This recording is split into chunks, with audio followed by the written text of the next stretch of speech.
All right, we're diving into a really deep topic today, a new theory of consciousness from researcher John Cantillo. This one tries to answer maybe the biggest question there is. What is subjective experience? And how does it come from the, physical stuff rattling around in our heads? Let's get right into it. It really all boils down to this, doesn't it? Science can map out a brain, see all the neurons firing, describe it as this incredibly complex machine.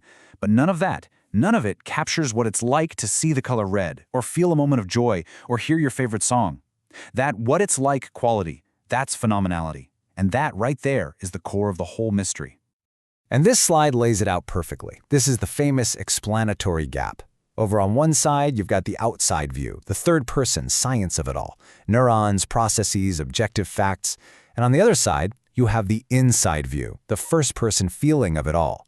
So how in the world do you get from one to the other? How does a physical process create a private inner world?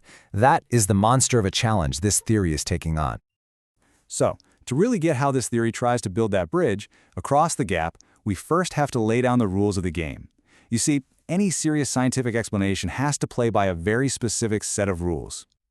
Now, that key phrase right there is physical causal closure. The author points to this as the main hurdle, the one non-negotiable rule that basically sets the entire stage for the problem and for any possible solution. So let's break down exactly what that fundamental rule is and what it really means for any theory of the mind. Because for modern science, this isn't just a guideline, it's the law of the land. Physical causal closure sounds complicated, but it's actually a pretty simple idea. It's the bedrock of all physics. All it means is that you can't have non-physical stuff messing with the physical world. If a neuron fires, the cause has to be something physical, other neurons, chemicals, an electrical signal. You can't just invent some new, mysterious mind energy and stick it into the equations. The physical world is a closed system. And what this means is that a lot of traditional ideas are just off the table. The idea of a non-physical soul pulling the levers in the brain? Nope. Consciousness can't be some ghost in the machine that adds new energy or overrides the laws of physics. And honestly, this makes the problem way, way harder.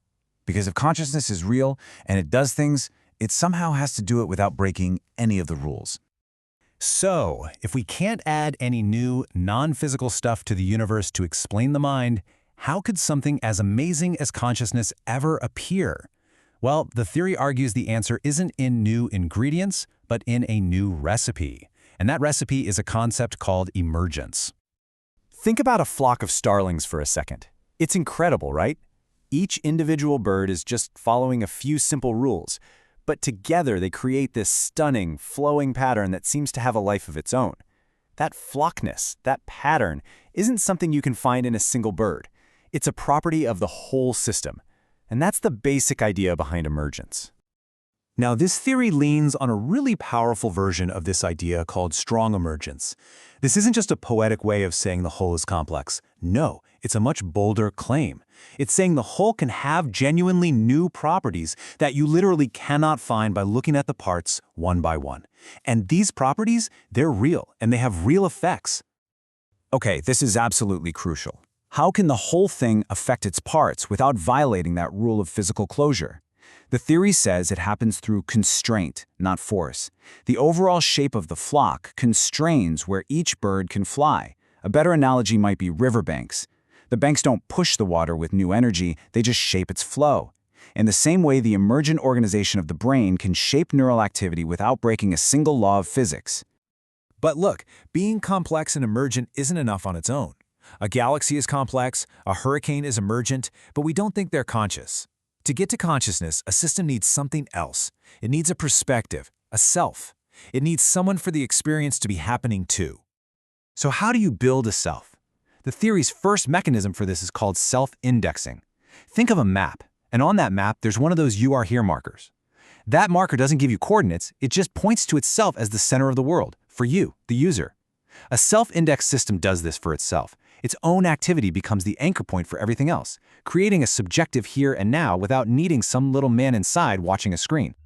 But okay, what keeps that point of view from just flickering out of existence a second later? That is where the second mechanism, constraint resonance, comes into play. This is basically a process where all the different parts of the system start reinforcing each other's activity, creating this stable, self-sustaining pattern. It's like they're all humming in tune. This resonance locks in that self-index perspective, making it a stable, enduring feature of the system, not just some random fleeting state. So if you put it all together, the process looks something like this. You start with a complex system, like a brain, buzzing with activity. Then, self-indexing creates an organizational center, a point of view. And finally, constraint resonance locks that perspective in, making it stable and continuous. And just like that, you've built a subjective experience from the ground up, using nothing but physical organization. So all of this leads us to the absolute core claim of the entire paper. If consciousness isn't a new substance, or a new kind of energy, or some ghost in the machine, then what on earth is it? The theory says that consciousness is an ontic aspect. Now, this is a tricky idea, but it's really powerful. An aspect is a real feature of something, but it's not a separate part you can pull off. Think about the curvature of spacetime. Curvature is absolutely real. It's what causes gravity. But you can't separate curvature from spacetime. It's just a feature of spacetime. In the exact same way, consciousness is a real, inseparable feature of a brain that happens to be organized in this very specific, self-indexed, resonant way. Now, to make sure this isn't just a bunch of fancy words, the paper lays out some clear conditions for what counts as a real ontic aspect. And as you can see here, our subjective experience seems to tick all the boxes. Is it physically created? Yep. Does it have a real job to do, like guiding our attention and choices? You bet. And here's the kicker. Can you just explain it away as something else? No, because if you eliminate the experience, you eliminate the very thing that makes the system a subject in the first place. And this quote just nails it. It puts everything in a nutshell. Consciousness isn't some extra thing added on top. It is the internal self-presenting view of this specific kind of physical organization. It's what it feels like from the inside to be that dynamic, resonant pattern. Okay, so let's circle all the way back to where we started. That nagging explanatory gap between the brain and the mind. How does this new way of looking at things help us with that? This is where the theory completely flips the script. It says the explanatory gap isn't a failure of science or some problem that we need to solve and get rid of. It's a feature of reality that we need to understand. In fact, it's exactly what we should expect to find. So the big insight is this.